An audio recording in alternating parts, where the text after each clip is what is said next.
Sir Navyasai project private limited sir. ఇక్కడ అంటే ఈ రోజు నాకు పల్నాడు నుండి కొంతమందిని తీసుకురావడం జరిగింది.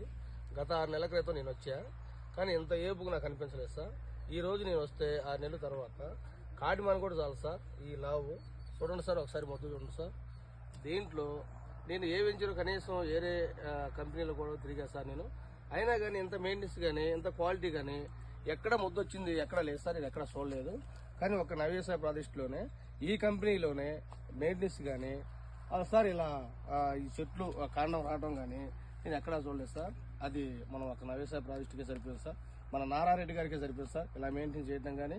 ఇలా ఏది ఒక కస్టమర్ కూడా ఏ కస్టమర్ అయినా కానీ ఇబ్బంది పడకూడదని ప్రతి కస్టమర్ ప్రతి ప్లాట్ కూడా ఒక్క మొక్క కానీ ఎక్కడైనా సార్ చూడండి సార్, ఎక్కడ ఒక మొక్క కానీ సన్నగా ఉండటం కానీ ఏదైనా కానీ ఇబ్బంది లేకుండా ఎంత నీట్గా చేస్తున్నారు చూడండి సార్.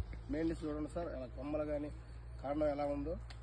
ఈ రోజు అయితే సార్ నేను కొంతమంది సైట్ విజిటింగ్ తీసుకురావడం జరిగింది సార్. వాళ్ళు కూడా చూస్తున్నారు సార్. మీరు ఇట్లాంటి వెంచర్ ఎక్కడ చూడలేదన్నారు.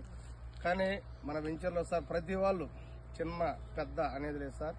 ఎవరైనా సార్ డబ్బులు ఉండేవాళ్ళు ప్రతి వాళ్ళు వచ్చేసి మన దాంట్లో స్తోమత ఉండే వరకు సార్, వాళ్ళ స్తోమత ఎంత ఉంటే అంత దీంట్లో ఇన్వెస్ట్మెంట్ పెట్టుకుంటే రేపు రాబోయే కాలంలో వాళ్ళ పిల్లలు బంగారు భవిష్యత్తు బాట చూపించిన వాళ్ళు అవుతారు సార్. దేంట్లో చిన్న పెట్టుబడి సార్ 8.5 లక్షలు సార్. యూనిట్ వచ్చేసి 22 సెంట్లు యూనిట్ వచ్చేసి సార్. దానికి గాను 8.5 లక్షలు అవుతుంది సార్. ₹1 కోటి 90 లక్షల నుంచి ₹1 కోటి ఇన్కమ్ వస్తుంది సార్. 10 నుంచి 12 సంవత్సరాలు తక్కువ సార్, తక్కువ టైంలో సార్. మినిమం తక్కువలో తక్కువ ₹1 కోటి ఇస్తుంది సార్ కంపెనీ. ఈ అన్నమాట ఏది ఒకటే మాట సార్. Thank you sir. జై ఎన్ఎస్పి. జై ఎన్ఎస్పి.